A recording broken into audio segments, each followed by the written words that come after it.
សិល្បៈគុណខ្មែរយា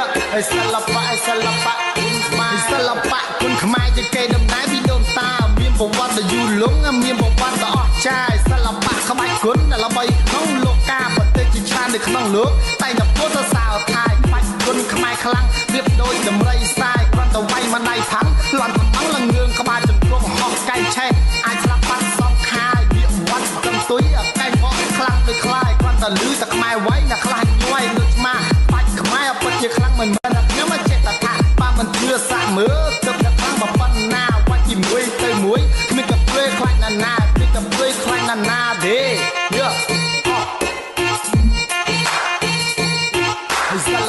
សិល្បៈ